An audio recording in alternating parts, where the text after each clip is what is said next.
Hello everyone, welcome to mission Gurukul के daily 10 to 15 minute current affairs session में आपका स्वागत है। आज का हमारा 29 मई के करंट अफेयर्स पे फोकस रहेगा और आज के हमारा सेशन थोड़ा सा लंबा भी हो सकता है क्योंकि हम काफ़ी कम्प्लेक्स टॉपिक्स आज बहुत ही सिंपल और बहुत ही अंडरस्टैंडिंग लैंग्वेज में समझेंगे भी। तो चलिए शुरू करते हैं। शुरू करने से पहले एक रिवीजन का टॉपिक जो कि वर्ल्ड टर्टल डे जो हमने देखा था कि 23 मई को मनाया जाता है, उसको सेलिब्रेट किया था national mission on clean Ganga and wild life institute of India. वो फिर से न्यूज में आया है तो हम लोग उसको फिर से देख लेते हैं। साथ ही साथ मैंने एक एक्सरसाइज दिया था कि कौन कौन से टर्टल स्पीसीज हैं और उसका IUCN स्टेटस क्या है, क्या वो वनरेबल है, इंडेंजर्ड है, क्रिटिकली इंडेंजर्ड है, वो हमें कमेंट करके बताइए। एक दो लोगों ने तो कमेंट किया, जो लोगों ने नहीं किया या जिन लोगों के पास टाइम नहीं मिल पाया ये सब चीज़ें जानने के लिए, उनके लिए मैं हम ये लेके आए हैं ताकि वो देख भी ले। ओलिव रिडली टर्टल जो सबसे ज़्यादा फेमस है वो आपका वनरेबल स्टेटस में है। क्रिटिकली एंडेंजर्ड में हम देखेंगे तो हॉक्सबिल है और ये सारे आपके इंडियन टर्टल स्पीसीज है, इसलिए हमने ये डाला है ताकि इंडियन टर्टल स्पीसीज जो भी है उनको आपको पता होना चाहिए। अगर इन्वायरमेंट का कोई भी एग्जाम में क्वेश्चन आता है तो ये सारे क्वेश्चंस आने के हाई प्रोबेबिलिटी हैं और ये आ भी चुके हैं। 2-3 बार आपका ऑलिव रिडली टर्टल पे क्वेश्चन आ चुका है। अब चलते हैं दूसरे न्यूज़ की तरफ। तो दूसरा न्यूज़ क्या है हमारा हमारा इकोनॉमी एंड डेवलपमेंटल इशू से। और ये क्वेश्चन हमने दे दिया था कि क्वेश्चन जो इनको आता है वो सॉल्व करें। इसको एक बार देख भी लेते हैं इसका solution before going to economy. तो India is the first country in the world to have provisions related to conservation of environment in its constitution. तो ये स्टेटमेंट बिल्कुल सही है। आप कौन कौन से प्रोविजंस है, कौन कौन से आर्टिकल्स है, ये मेनली DPSP में आते हैं जो कि रिलेटेड है आपके इन्वायरमेंटल कंजर्वेशन से, वो आप कमेंट करके बताइए। और साथ ही साथ कौन से अमेंडमेंट से वो ऐड हुए हैं, जैसे 42nd अमेंडमेंट से मोस्टली ऐड हुए हैं, तो वो भी आपको कमेंट करके या फिर देख के रखना है। Schedule 1 and 2 of wild life protection act क्या बात करता है, और खास करके schedule part 2 of schedule 2 of wild life protection act, ये हमेशा न्यूज में रहता है। आपको जब भी कोई भी वाइल्ड लाइफ के बारे में बात होती है, वल्नरेबल स्पीसीज या क्रिटिकली इंडेंजर्ड स्पीसीज की, तो ये शेड्यूल हमेशा न्यूज में रहता है और इस पे क्वेश्चन पूछा जा चुका है। तो ये शेड्यूल किस चीज के बारे में बात करता है? ये एब्सोल्यूट प्रोटेक्शन प्रोवाइड करता है आपको सर्टेन स्पीसीज के बारे में। ठीक है, Ganga rejuvenation programme also provides for protection of certain species. तो यहाँ पे ये आपका तीनों स्टेटमेंट सही हो गया, तो इनकरेक्ट स्टेटमेंट हमारा कोई नहीं है। अब चलते इकोनॉमी में। इकोनॉमी में क्या न्यूज में आया है कि एक्टिव फार्मास्यूटिकल इंग्रेडिएंट्स जिसको API बोला जाता है, उसको उसका बैन, उस पर गवर्नमेंट ने बैन लगा रखा था कुछ कुछ API पे, तो वो लिफ्ट कर दिया है। तो मेनली पैरासीटामोल जो API है उस पर लिफ्ट हुआ है। तो ये न्यूज में रहा है। डायरेक्टली आपको मेडिसिन पे तो क्वेश्चन या API डायरेक्टली पे क्वेश्चन नहीं आएगा, लेकिन API एज ए होल और इसका जो पॉलिसी है गवर्नमेंट का, उस पर आपका क्वेश्चन आ सकता है। तो API क्या होते हैं? एक केमिकल कंपाउंड या रॉ मटेरियल होते हैं कोई भी मेडिसिन में। और अगर जैसे अगर सिंगल डोज ड्रग टाइप के जो मेडिसिन होते हैं वो सिर्फ एक API यूज करते हैं। अगर मल्टी ड्रग वाले मेडिसिन होंगे तो वो एक से ज्यादा API यानी एक्टिव फार्मास्यूटिकल इंग्रेडिएंट्स यूज करेंगे। ठीक है, और उसके अलावा आपको API जो है वो कंप्यूटर से भी रिलेटेड है, तो आपका डायरेक्टली क्वेश्चन पूछा जा सकता है कि API जो है वो कंप्यूटर में से रिलेटेड जो टर्म है उसका फुल फॉर्म क्या है, तो वो भी मैं बता देता हूँ। उसको एप्लीकेशन प्रोग्रामिंग इंटरफेस कहते हैं। तो ऐसा क्वेश्चन पिछली बार भी पूछा गया था यूए एग्जाम में, ये भी आपसे पूछा जा सकता है, तो वो भी आप ध्यान देते चले। अगर ऐसा कोई भी टर्म आ रहा है जिसका फुल फॉर्म न्यूज में आ रहा है तो आपको पता होना चाहिए। अब चलते हैं इससे इकोनॉमी से रिलेटेड क्वेश्चन कर लेते हैं। एक्सपोर्ट बैन हुआ है, ये एक्सपोर्ट पे बैन लिफ्ट हुआ है, तो उसका इंपैक्ट क्या पड़ता है मैक्रो इकोनॉमिक पैरामीटर्स पे। तो देखते हैं क्या बोला गया है यहाँ पे कि rising level of imports and growing trade deficit can have negative impact on country's exchange rate और weaker domestic currency stimulate export and make imports more expensive. यहाँ पे दोनों स्टेटमेंट करेक्ट है, लेकिन ये लोगों को बहुत ज़्यादा कन्फ्यूजन होते रहता है कि आखिरकार ये इंपोर्ट और एक्सपोर्ट का इम्पैक्ट हमारे करेंसी पे क्या कैसे पड़ता है और इसको कैसे समझे, तो आज हम लोग इसको क्लियर कर लेते हैं, क्योंकि ऐसे क्वेश्चन बहुत ही ज़्यादा एग्जाम में पूछे जाते हैं। तो हम लोग देख लेते हैं सबसे पहले कि करेंसी एक्सचेंज रेट क्या है। तो जैसे कि $1, ठीक है, हमारे $1 का मान लीजिए 100 रुपये है वैल्यू। अगर करेंसी स्ट्रांग हुआ तो उसको बोला जाएगा कि $1 का वैल्यू अब हमारा 50 रुपये हो गया, यानी हमारा जो करेंसी रुपीज है वो स्ट्रांग हुआ है। ठीक है, इसको जो टेक्निकल टर्म है डिवैल्यूएशन करना, एप्रिसिएशन करना, और डिवैल्यूएशन और डेप्रिसिएशन में क्या अंतर है, ये सब चीजें हम इकोनॉमी में पढ़ेंगे। अभी के लिए बस यही जान लीजिए कि इसको करेंसी ये क्या हुआ, स्ट्रांग हुआ, हमारा रुपीज स्ट्रांग हुआ है। ठीक है, ठीक है, ये एक चीज हो गई। अब देखिए एक्सपोर्ट इंपोर्ट से हम लोग रिलेशन करते हैं। जैसे कोई भी सामान, एक सामान है, जैसे वो 100 रुपये का है, ठीक है, वो इंडिया में हम लोग 100 रुपये में हम लोग अपने फ्लिपकार्ट पे बेच रहे हैं। कोई बाहर का फॉरेनर आदमी है, ठीक है, वो खरीदना चाहता है ये 100 रुपये का सामान। तो अभी जब करेंसी क्या थी, ये आपका वीक थी और ये आपका स्ट्रांग है। ठीक है, तो करेंसी जब वीक थी तो इसको कितना रुपया लग रहा था, इसको $1 लग रहा था। और यही अगर इंडियन करेंसी आपका स्ट्रांग हो जाता है तो इसको कितने रुपए लगेंगे, $2 रुपए लगेंगे। ठीक है, क्योंकि 50 रुपए का $1 हो गया तो $2 लगेंगे। तो इससे क्या होगा कि ये आदमी उस समय जब करेंसी हमारी वीक होगी तब ये आदमी ज्यादा सामान खरीदेगा। ठीक है, एक सामान जो खरीदने वाला था अब उसको वही पैसे में 2 सामान मिल रहा है, तो ये ज्यादा खरीदेगा। तो यानी हमारा जब करेंसी वीक होगा तो जो फॉरेनर आदमी ज्यादा सामान खरीद रहा है तो हमारा एक्सपोर्ट क्या होगा, इंक्रीज करेगा। ठीक है, यहीं अगर करेंसी स्ट्रांग हो गई तो हमारा एक्सपोर्ट सफर करेगा, यानी डिक्रीज करेगा। यही अगर हम दूसरा, अब हम इसको इंपोर्ट से रिलेट करते हैं। लेट्स से कि हमको सामान खरीदना है बाहर से, तो $1 का कोई सामान है, कोई टॉय है जिसका नाम $1 है। तो जब करेंसी स्ट्रांग होगी तो हमें पॉकेट से कितने रुपए लग रहे हैं, ये देखिए आपका क्या था, 100 रुपए अगर है तो इसको हम क्या बोलेंगे, वीक। करेंसी हमारी वीक है और इसको क्या बोलेंगे, करेंसी हमारी स्ट्रांग है। ठीक है, तो करेंसी जब हमारी स्ट्रांग होगी तो कितने रुपए लगेंगे, हमारे 50 रुपए लगेंगे। और यही अगर वीक होगी तो हमें कितने रुपए लगेंगे, 100 रुपए लगेंगे। यानी जब करेंसी हमारी स्ट्रांग होगी तो हम लोग ज़्यादा इंपोर्ट करेंगे। तो हमारा करेंसी स्ट्रांग होगा तो क्या होगा, इंपोर्ट इंक्रीज करेगा। और यही करेंसी अगर वीक होगी तो हमारा इंपोर्ट डिक्रीज करेगा। ठीक है, तो ये रिलेशन आपको हमेशा दिमाग में रखना है, क्योंकि इससे कंसेप्चुअल बेसिस पे क्वेश्चन पूछा जाता है। ठीक है, तो ये आपको दिमाग में रखना है। और इस पे क्या हुआ कि अगर इंपोर्ट इंक्रीज कर रहा है तो हमारा क्या हो रहा है कि बाहर से ज़्यादा सामान हम लोग मंगा रहे हैं।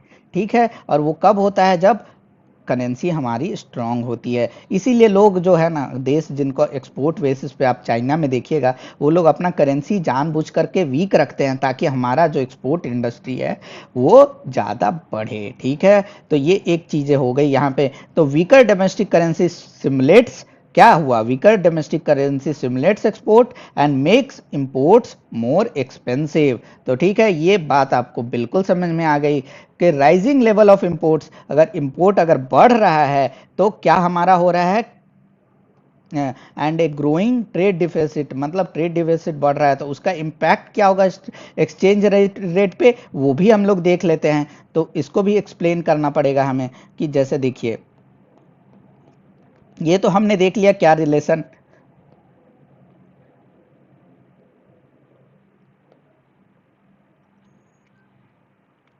ये हमने देख लिया रिलेशनशिप। अभी जो हमने देखा वो रिलेशनशिप क्या था कि करेंसी का इम्पैक्ट क्या पड़ रहा है, इंपोर्ट और एक्सपोर्ट पे। ठीक है, और अब देखेंगे इंपोर्ट स्लैश एक्सपोर्ट का इम्पैक्ट क्या पड़ेगा करेंसी पे।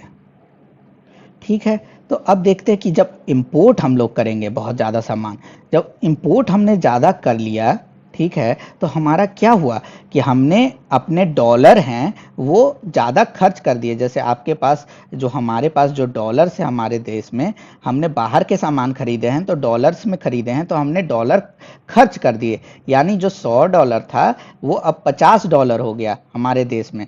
तो ये $50 हो गया, यानी डॉलर का वैल्यू बढ़ गया, यानी करेंसी एक्सचेंज रेट जो है वो बढ़ गया। तो क्या होता है, इसका क्या इम्पैक्ट पड़ा कि हमारा एक्सचेंज रेट, हमारा करेंसी वीक हो गया।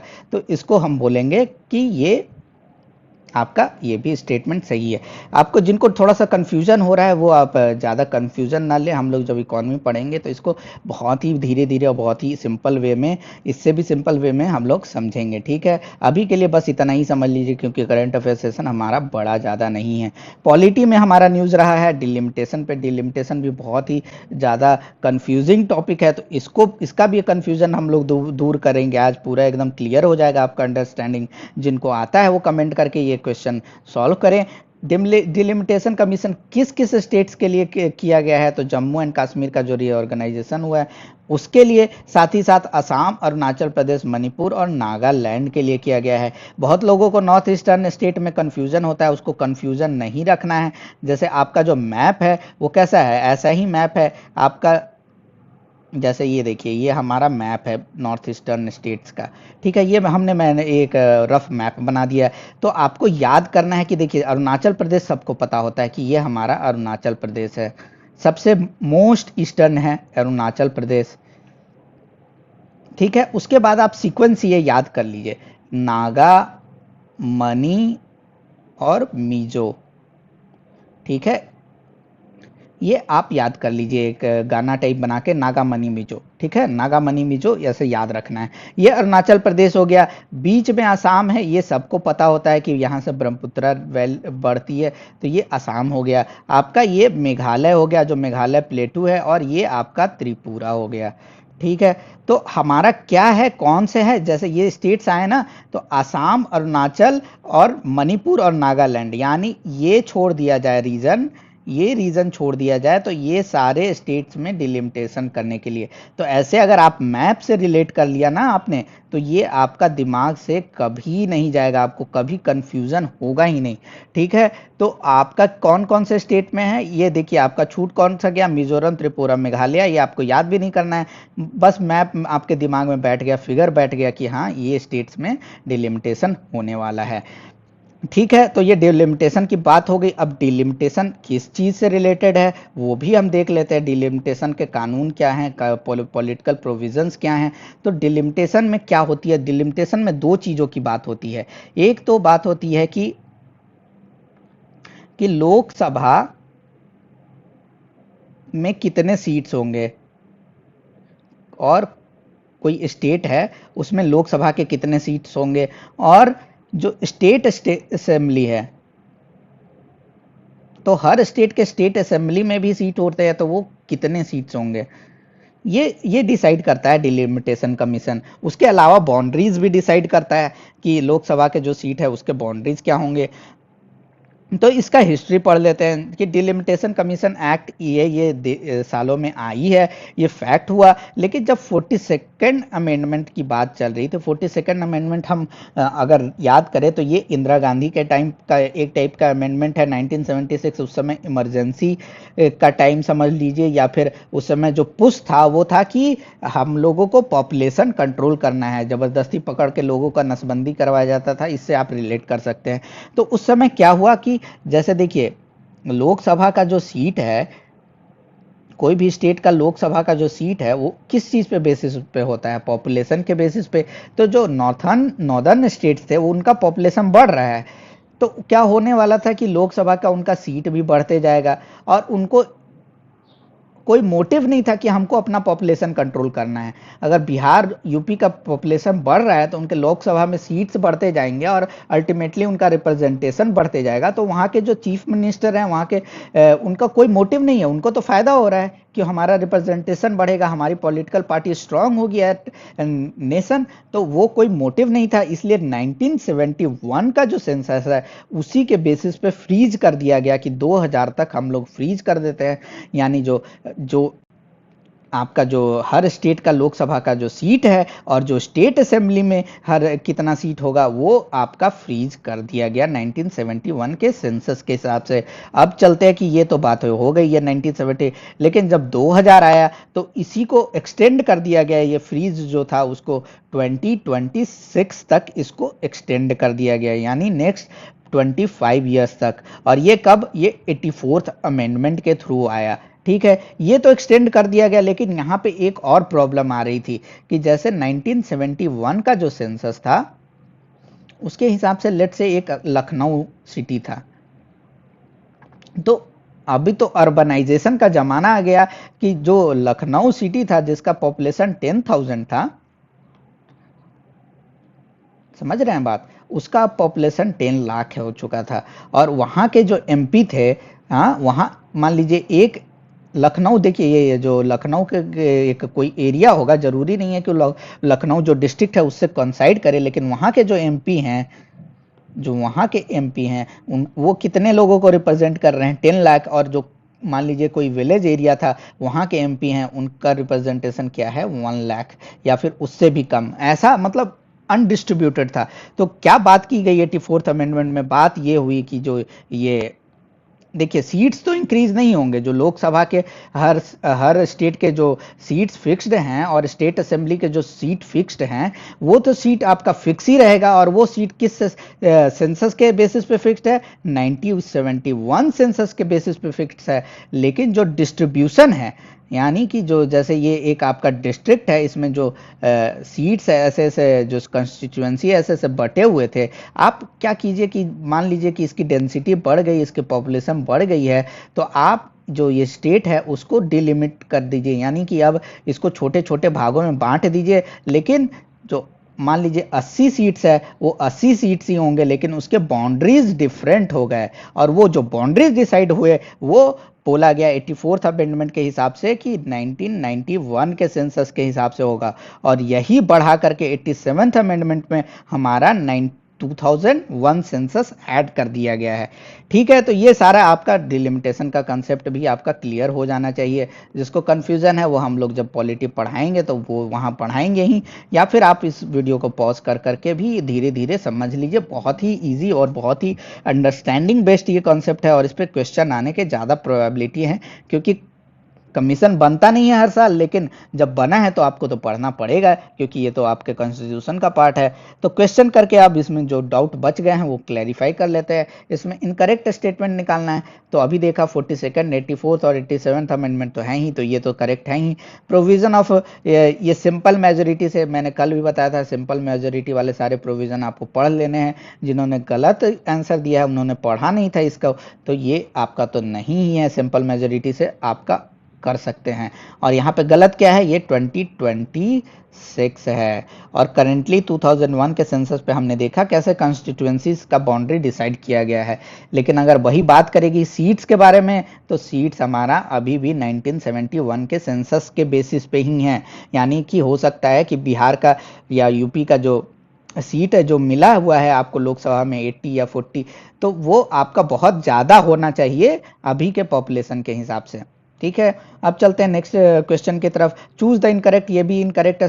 जो डिलिमिटेशन कमीशन है वो कौन से मिनिस्ट्री के अंदर होता है, और जो आर्टिकल एसोसिएटेड है वो है 82nd और 70, तो ये आपका स्टेटमेंट सही है। साथ ही साथ 330 एंड 332 भी बात करता है इस चीज़ों के बारे में। डिलिमिटेशन कमीशन से बाउंड्रीज और कितने सीट्स होंगे वो नहीं डिसाइड करता, साथ ही साथ कितने सीट्स शेड्यूल्ड कास्ट और शेड्यूल्ड ट्राइब के जो रिजर्व है वो भी डिसाइड करता है। तो उसकी बात कौन से आर्टिकल में की गई है, 330 एंड 332, तो ये भी स्टेटमेंट सही है। यहाँ पे गलत स्टेटमेंट ये है कि ये मिनिस्ट्री ऑफ होम अफेयर्स के अंदर नहीं, मिनिस्ट्री ऑफ लॉ के अंदर आता है, तो ये स्टेटमेंट हमारा गलत हो गया। सही आंसर आपका ए हो गया। अब फिर नेक्स्ट क्वेश्चन पे चलते हैं। इसमें डिलिमिटेशन ऑर्डर, देखिए जो डिलिमिटेशन कमीशन का जो ऑर्डर होता है वो फोर्स ऑफ लॉ होता है, और उसको कोई भी कोर्ट में चैलेंज नहीं किया जा सकता है। तो ये एज पर कॉन्स्टिट्यूशन है, तो ये आपका स्टेटमेंट सही है। हमें गलत स्टेटमेंट फाइंड करना है। कमीशन में क्या यूजुअली 3 लोग होते हैं, एज पर डिलिमिटेशन एक्ट 3 लोग होते हैं। जो चेयरमैन होंगे वो क्या होंगे, या तो सर्विंग या रिटायर्ड जज ऑफ सुप्रीम कोर्ट होंगे, एक आपके चीफ इलेक्शन कमिश्नर होंगे, या फिर जो इलेक्शन कमिश्नर जो नॉमिनेट करेंगे आपके चीफ इलेक्शन कमिश्नर वो होंगे, और एक आपके स्टेट के इलेक्शन कमिश्नर होंगे, जो जिस भी स्टेट का डिलिमिटेशन होने वाला है वो आपके एक्स ऑफिशियो मेंबर होंगे। ठीक है, एक्स ऑफिशियो क्या है ये हमने डिस्कस कर रखा है। कमिश्नर्स ऑर्डर इन्फोर्सेबल, ये कब से इन्फोर्स होगा, जब उसने जो कमीशंस का ऑर्डर है जब प्रेसिडेंट ऑफ इंडिया जो स्पेसिफाई करेंगे डेट, तब से वो इन्फोर्सेबल होगा। और जो कॉपीज जो ऑर्डर के जो जैसे डिलिमिटेशन कमीशन ने कोई रिपोर्ट दिया, उस ऑर्डर का अगर कॉपी पार्लियामेंट में पेश किया जाता है तो उस पर अमेंडमेंट नहीं कर सकते हैं। ठीक है, जो जैसे ऑर्डर आया है उसी को उसी तरह से पास करना है आपको। ठीक है, तो copies laid before the Lok Sabha and concern legislative assembly can be passed with modification, तो ये गलत है, कैन नॉट बी, आप मॉडिफिकेशन उसमें नहीं कर सकते। तो इसका आंसर क्या हो गया, राइट आंसर डी। चलते अब न्यूज़ पे। चाइना ने, देखिए चाइना ने बैन कर दिया है इंडिया का पोर्क, जो टेंशन चल रहा है कि इंडिया से पोर्क इंपोर्ट हम नहीं करेंगे क्योंकि इंडिया के पोर्क में स्वाइन फीवर है, और जो कि देखिए एक टाइप से ये क्या बोल सकते हैं कि एक टाइप से इसको हिपोक्रेसी भी बोल सकते हैं कि हम लोगों ने तो चाइना को बैन नहीं किया जब उनका बीमारी हमारे यहाँ फैला, लेकिन हम, हाँ, चाइना ने बैन कर दिया उल्टा कि स्वाइन फीवर हो रहा है यहाँ, और इसलिए हम पोर्क इंपोर्ट नहीं करेंगे। तो स्वाइन फीवर के बारे में देख लेते हैं क्या है। तो ये एक टाइप से स्वाइन एनिमल्स यानी पिग्स और बोर्स में ज़्यादा होते हैं, और ये एनिमल टू एनिमल फैलने वाले हैं, तो आपको टेंशन नहीं लेना है कि हमें ना हो जाए, क्योंकि इसका कोई भी वैक्सीन या क्योर नहीं है। अगर हो गया वो एनिमल में तो ऑलमोस्ट 100% फेटलिटी है। किस वेक्टर के थ्रू फैलता है, तो जो टिक्स होते हैं, जो एक टाइप से वो पैरासाइट्स हैं, उसके थ्रू फैलता है। और किस वायरस के थ्रू होता है, और कैसे स्प्रेड कर सकता है, टिक्स के अलावा आपका जो इन्फेक्टेड ब्लड या फिर जो बुचर होते हैं उनके सू क्लोथ पे अगर वो चीज़ें लगी हुई है तो उसके थ्रू भी फैल सकता है। सिम्टम्स क्या है, हाई फीवर और डायरिया हो सकता है। और कौन से सबसे ज़्यादा इम्पैक्टेड देश है, तो वियतनाम बहुत ही ज़्यादा रिसेंटली न्यूज़ में रहा है, वहाँ पे इम्पैक्ट, और साथ ही साथ लाओस, कंबोडिया, चाइना, मंगोलिया और नॉर्थ कोरिया है। तो ये सारी तो हमने बीमारी के बारे में देख लिया। अब देखते हैं कि एनिमल डिजीज में कौन सा बीमारी जो है वायरस के कारण नहीं होता है। तो रेबीज होता है, फुट एंड माउथ डिजीज भी होता है, और रेंडर पेस्ट भी, ये तीनों डिजीज आपके वायरस के कारण होते हैं। और ये आपका बहुत ही हिट क्वेश्चन है, ये सारे पूछे हुए क्वेश्चन है, इसलिए हमने ये डाल रखे हैं। टैक्सोप्लाज्मोसिस आपका प्रोटोजोआ के कारण होता है, तो ये आपका अलग है। ठीक है, इन डिजीजेज में क्या होते हैं ये हम लोग जब डिजीजेज पढ़ेंगे तो वो सब चीज़ें देखेंगे। दूसरे न्यूज़ में रहा है कि जो नैनो साइंस एंड टेक्नोलॉजी जो इंस्टीट्यूट है उसने क्या किया है कि एक मेथड निकाला है, found straight forward and unique route to fabricate a controlled nano structure desired geometry of 2D materials, यानी जो 2 डायमेंशनल मटेरियल्स हैं उसको फैब्रिकेट करने के लिए उन्होंने एक टेक्नोलॉजी निकाली है। तो ये बहुत ही ज़्यादा टेक्निकल हो गया, इसमें कीवर्ड्स निकालें तो हमारा नैनो टेक्नोलॉजी आ जाता है। नैनो टेक्नोलॉजी पे आपका क्वेश्चन आ सकता है। साथ ही साथ ये जो रमन स्पेक्ट्रोस्कोपी है या रमन इफेक्ट, जिसके लिए उनको नोबेल प्राइज मिल चुका है, this is very very very important for our science perspective, और ऐसे क्वेश्चन आ सकते हैं, तो उसका यूज देख लेते हैं। तो उसका यूज बहुत ही फील्ड्स में होता है, तो आपको कमेंट करके बताना है। एपीआई कंसंट्रेशन फार्मास्यूटिकल इंडस्ट्रीज में पता करना है, तो उसके लिए भी हम रमन इफेक्ट, रमन स्पेक्ट्रोस्कोपी का यूज करते हैं। मिनरल आइडेंटिफिकेशन, एलॉय कंपोजिशन और प्योरिटी, जेम स्टोन आइडेंटिफिकेशन, ये सारी चीजें में हम लोग रमन इफेक्ट का यूज करते हैं। साथ ही साथ डीएनए आरएनए एनालिसिस करने में, और बोन स्ट्रक्चर और डिजीज डायग्नोसिस में। तो ऑल ऑफ द अबव इसका आंसर हो गया। रमन इफेक्ट क्या है, क्योंकि बहुत ही ज़्यादा है तो थोड़ा सा मैं बता देता हूँ कि जैसे कोई भी क्रिस्टल है उससे अगर लाइट पास होती है तो यूजुअली उसका जो डिफ्लेक्ट होती है लाइट, लेट से अगर कोई क्रिस्टल से पास होके तो वो डिफ्लेक्ट होती है। हम लोग पढ़ेंगे रिफ्लेक्शन क्या है, डिफ्रैक्शन क्या है, स्कैटरिंग क्या है, ये सारी चीज़ें पढ़ेंगे। तो जो डिफ्लेक्ट होता है लाइट उसका वेवलेंथ सेम होता है, लेकिन जो कुछ कुछ वेवलेंथ, यूजुअली वेवलेंथ सबका सेम होगा, लेकिन कुछ कुछ का वेवलेंथ डिफरेंट होता है। ठीक है ना, तो जो वेवलेंथ डिफरेंट होता है उसी को हम लोग बोलते हैं रमन इफेक्ट। उसी को हम लोग एनालाइज करके हम लोग निकाल सकते हैं कि ये कौन सा मटेरियल है, या इसका इंग्रेडिएंट क्या है, या फिर इसका स्ट्रक्चर क्या है, ये सारी चीज़ों में एनालिसिस कर सकते हैं। तो ये क्योंकि लाइट का वेवलेंथ कितना छोटा है, तो इसको हम लोग बहुत ही छोटे छोटे चीज़ जैसे डीएनए आरएनए है उनके एनालिसिस में या बोन स्ट्रक्चर के एनालिसिस में भी यूज कर सकते हैं। देखिए यहाँ पे मैंने क्वेश्चन आपके नॉलेज टेस्ट करने के लिए नहीं, देखिए क्वेश्चन दो तरीके के बनाए जा सकते हैं, एक तो आपका नॉलेज टेस्ट करने के लिए और एक क्वेश्चन के थ्रू आपको कुछ फैक्ट्स देने के लिए। तो हमारे सारे करंट अफेयर्स के क्वेश्चन आपको इन्फॉर्मेशन देने के लिए हैं, और जब हम लोग टेस्ट सीरीज लेंगे तो आपका नॉलेज चेक करेंगे, और वो खास करके एंड में वैसे क्वेश्चन आएंगे जिसमें से नॉलेज कम मिलेगा लेकिन आपका नॉलेज कितना है वो टेस्ट होगा।